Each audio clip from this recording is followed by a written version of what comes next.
Welcome to मंजिल with Ansari YouTube channel. अगर आपको यूपीएसएससी और अन्य एग्जाम्स से रिलेटेड यूजफुल वीडियोस पसंद है तो वीडियो को लाइक करें, शेयर करें और चैनल को सब्सक्राइब जरूर करें। आज हम यूपी जीके में यूपी का इतिहास इम्पोर्टेंट टॉपिक पढ़ने जा रहे हैं। चलिए शुरुआत करते हैं। तो उत्तर प्रदेश का इतिहास, जब हम ये विषय शुरू करते हैं तो सबसे पहले ये जानना जरूरी है कि इतिहास को पढ़ा कैसे जाता है। मतलब समझने के लिए हम इसे कुछ हिस्सों में बांटते हैं। हाँ, ये विभाजन बहुत जरूरी है। मैंने भी पढ़ा है प्रागैतिहासिक, आद्य इतिहास, ये सब। चलिए यहीं से शुरू करते हैं। पहला भाग कौन सा है? बिल्कुल। तो पहला हिस्सा है प्रागैतिहासिक काल, यानी प्री हिस्ट्री। ये वो समय है जब इंसान को लिखना आता ही नहीं था। अच्छा, मतलब कोई भी लिखित सबूत मौजूद नहीं है? तो एक भी नहीं। तो उस समय की सारी जानकारी हमें सिर्फ और सिर्फ पुरातात्विक चीजों से मिलती है, जैसे कि पत्थर के औजार। ठीक है, तो ये हो गया प्रागैतिहासिक। और दूसरा है आद्य इतिहास, मतलब प्रोटो हिस्ट्री। अब ये थोड़ा दिलचस्प है। यहाँ पर लिपि तो थी, मतलब लोगों को लिखना आता था, पर हम आज तक उस लिपि को पढ़ नहीं पाए हैं। अरे वाह, ये तो एक पहेली की तरह हो गया। इसका कोई उदाहरण? सबसे अच्छा उदाहरण है सिंधु घाटी सभ्यता। उनकी मोहरों पर लिखावट तो है, पर वो क्या कहना चाहते थे ये आज भी एक राज है। और तीसरा हिस्सा तो फिर साफ होगा। जी, तीसरा है इतिहास यानी हिस्ट्री। ये वो समय है जिसके हमारे पास लिखित सबूत भी हैं और हम उन्हें पढ़ भी सकते हैं। तो कहानी साफ हो जाती है। ठीक है, तो हमें सबसे पहले चरण यानी प्रागैतिहासिक काल से शुरू करना है। जी हाँ, और प्रागैतिहासिक काल के अंदर भी जो सबसे पहला और सबसे लंबा चरण है वो है पुरापाषाण काल। पुरापाषाण काल मतलब पेलियोलिथिक एज। बिल्कुल। भारत में इस काल से जुड़ी खोजों की शुरुआत हुई थी 1863 में। 1863? काफी पहले। जी, रॉबर्ट ब्रूस फुट नाम के एक विद्वान ने तमिलनाडु के पल्लवरम में इसकी पहली खोज की थी। और हमारे उत्तर प्रदेश में इसके निशान कहाँ-कहाँ मिलते हैं? उत्तर प्रदेश में मुख्य तौर पर 3 क्षेत्र बहुत महत्वपूर्ण हैं। इलाहाबाद में बेलन घाटी क्षेत्र, सोनभद्र में सिंगरौली घाटी और चंदौली का चकिया क्षेत्र। आपने बेलन घाटी का नाम लिया, ये नाम मैंने कई बार सुना है। यहाँ ऐसा क्या खास है? बेलन घाटी पुरापाषाण काल के अध्ययन के लिए एक खजाने की तरह है।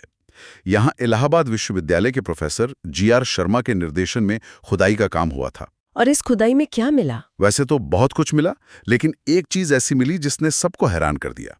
लोहड़ा नाला क्षेत्र में हड्डी से बनी हुई एक मातृ देवी की प्रतिमा मिली। हड्डी से बनी हुई मूर्ति उस जमाने में? जी, और ये बहुत बड़ी बात है।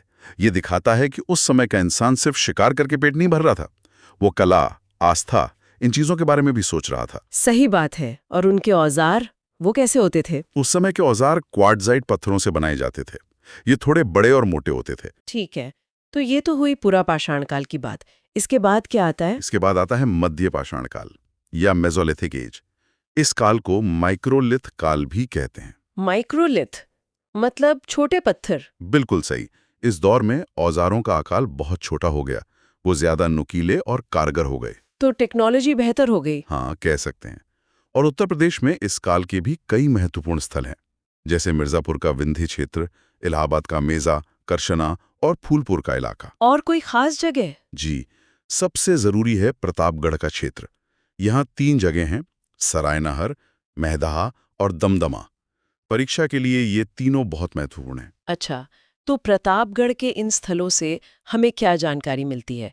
सरायनहर से शुरू करते हैं। सरायनहर से हमें 15 शवाधान मिले हैं, मतलब 15 कब्रें। 15 कब्रें? जी, और इन सभी में खास बात यह है कि मृतक का सिर पश्चिम दिशा में रखा गया था। सबका सिर एक ही दिशा में? मतलब ये कोई रीति रिवाज रहा होगा? यकीनन, ये किसी खास मान्यता की ओर इशारा करता है। अब बात करते हैं महादाह की। हाँ, महादाह से क्या मिला? महादाह से हमें सिल लोढ़े मिले हैं, गर्त चूल्हे यानी जमीन में बने हुए चूल्हे भी मिले हैं, और सबसे खास हड्डी और सींग से बने आभूषण। आभूषण मतलब उस दौर के लोग सजने संवरने भी लगे थे। जी बिल्कुल। और तीसरी जगह दमदमा से भी हमें मध्यपाषाण काल के कई अवशेष मिले हैं। तो इस पूरे दौर को देखें तो जीवन में काफी बदलाव आ चुका था। बहुत ज्यादा। और इसका एक और बड़ा सबूत मिलता है इलाहाबाद के मेजा में चोपनी मांडो नाम की जगह से। चोपनी मांडो, यहाँ क्या मिला? यहाँ से हमें झोपड़ियों और हाथ से बने मिट्टी के बर्तनों के साक्ष्य मिले हैं। झोपड़ियाँ और बर्तन मतलब लोग अब एक जगह टिक कर रहना सीख रहे थे। बिल्कुल। कृषि और पशुपालन की हल्की फुल्की शुरुआत हो चुकी थी। लोग आग पर खाना पकाना जान गए थे और जैसा हमने सराय नहर में देखा, मृतक के अंत्येष्टि संस्कार भी शुरू हो गए थे। तो ये एक तरह का ट्रांजिशन पीरियड था। एकदम सही। और इस ट्रांजिशन के बाद आता है पाषाण काल का अंतिम चरण, नवपाषाण काल। Neolithic age. इसी तो क्रांति का दौर भी कहते हैं ना। हाँ, क्योंकि इस दौर में कुछ बहुत बड़े बदलाव हुए। एक तो औजार अब और भी बेहतर, पॉलिश्ड और तेज हो गए, और दूसरा कृषि का व्यवस्थित विकास हुआ। लोग सही तरीके से खेती करने लगे। और तीसरा सबसे बड़ा आविष्कार था पहिए का। पहिया, इसने तो सब कुछ बदल दिया होगा। बिल्कुल। और खेती की वजह से लोगों ने स्थायी निवास शुरू कर दिया, मतलब गांव बसने लगे। तो अब इंसान फूड गैदरर से फूड प्रोड्यूसर बन गया। प्रिसाइसली। और उत्तर प्रदेश में इस काल के भी महत्वपूर्ण स्थल हैं। इलाहाबाद में कोल्डी हवा और महगढ़ा, और मिर्जापुर सोनभद्र में पंचोख। इसमें सबसे जरूरी कौन सा है, जहां से अक्सर सवाल बनते हैं? वो है कोल्डी हवा। यहाँ से एक सुपर प्रश्न बनता है। अच्छा, क्या है वो प्रश्न? कोल्डी हवा, जो कि बेलन घाटी में ही है, वहां से हमें धान की खेती के साक्ष्य मिले हैं।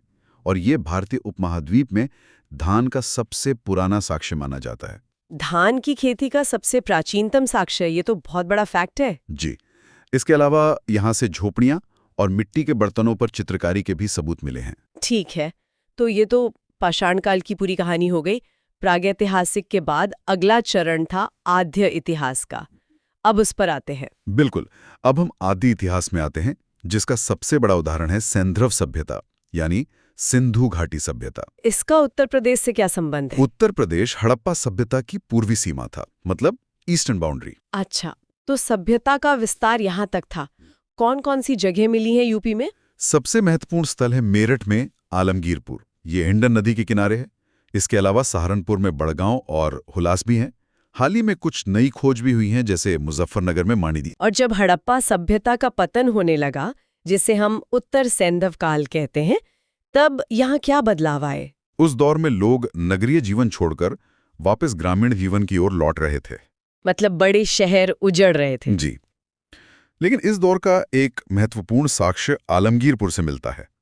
वहां से हमें कपास की खेती के सबूत मिले हैं। कपास की खेती, मतलब लोग खेती करना तो जारी रखे हुए थे। हाँ। और एक और खास बात है इस दौर की। उत्तर प्रदेश में कानपुर, उन्नाव, मिर्जापुर जैसी जगहों से तांबे की बनी चीजों के बड़े बड़े ढेर मिले हैं। इन्हें ताम्र निधियां कहते हैं। तो तांबे का इस्तेमाल भी काफी बढ़ गया था। जी हाँ। बहुत बढ़िया। तो हमने पाषाण काल से लेकर सैंधव सभ्यता तक का सफर तय कर लिया। अगर हम पूरे पाषाण काल को एक नजर में दोहराना चाहें तो कैसे करेंगे? बिल्कुल। एक क्विक रिवीजन करते हैं। पूरा पाषाण काल, औजार थे क्वार्ट्जाइट के बड़े, प्रमुख स्थल बेलन घाटी, और सबसे खास खोज थी अस्थि निर्मित मातृदेवी। ठीक है। और मध्य पाषाण काल, औजार थे माइक्रोलिथ यानी सूक्ष्म, प्रमुख स्थल सरायनहार और महदहा, और खासियत थी शवाधान और हड्डी के आभूषण। और अंत में नवपाषाण काल, औजार पॉलिशदार थे, प्रमुख स्थल कोल्डी हवा, और सबसे बड़ी विशेषता थी धान की खेती और पहिए का आविष्कार। बहुत अच्छे से सब कुछ रिवाइज हो गया। अब कुछ ऐसे सवाल देखते हैं जो सीधे सीधे परीक्षा में पूछे जा सकते हैं। जरूर। चलिए एक छोटा सा प्रश्नोत्तर सेशन करते हैं। पहला सवाल, बेलन घाटी की खुदाई किसके निर्देशन में हुई? ये थे इलाहाबाद विश्वविद्यालय के प्रोफेसर GR शर्मा। बिल्कुल सही। दूसरा सवाल, अस्थि निर्मित मातृदेवी की प्रतिमा कहाँ से मिली है? ये मिली है लोहड़ा नाला क्षेत्र से, जो बेलन घाटी में ही है। शानदार। अच्छा, ये बताइए कि नवपाषाण काल में धान की खेती के प्राचीनतम साक्ष्य कहाँ से मिले? ये तो सुपर प्रश्न है। इसका जवाब है कोल्डी हवा, इलाहाबाद। बहुत बढ़िया। और मध्य पाषाण काल में झोपड़ियों के साक्ष्य कहाँ से मिले? ये मिले हैं चौपनी मांडो से। ये भी इलाहाबाद में है। एकदम करेक्ट। आखिरी सवाल, हड़प्पा सभ्यता का सबसे पूर्वी पुरस्थल कौन सा है? ये है आलमगीरपुर, जो मेरठ में हिंडन नदी के किनारे है। बेहतरीन। लगता है सारे पॉइंट्स आपको अच्छे से याद हो गए हैं। जी। चलिए क्लास खत्म करने से पहले 5 सबसे जरूरी पॉइंट्स को एक बार फिर से दोहरा लेते हैं। ये अच्छा रहेगा। पहला, उत्तर प्रदेश में हड्डी से बनी मातृदेवी की मूर्ति लोहड़ा नाला यानी बेलन घाटी से मिली है। दूसरा, सराय नाहर में शवों का सिर पश्चिम दिशा में रखा जाता था। तीसरा, महदहा से हमें हड्डी और सींग के बने आभूषण मिले हैं। चौथा, कोल्डी हवा धान की खेती का भारतीय उपमहाद्वीप में प्राचीनतम साक्ष्य प्रस्तुत करता है। और पांचवा, आलमगीरपुर जो हिंडन नदी के किनारे है, हड़प्पा सभ्यता का सबसे पूर्वी छोर है। ये पांचों पॉइंट्स परीक्षा की दृष्टि से बहुत ही महत्वपूर्ण हैं। ये था यूपीजी के मास्टर क्लास 2 का कंप्लीट एक्सप्लेनेशन। अगर वीडियो हेल्पफुल लगी हो तो लाइक और शेयर जरूर करें। नेक्स्ट क्लास में मिलते हैं। Take care.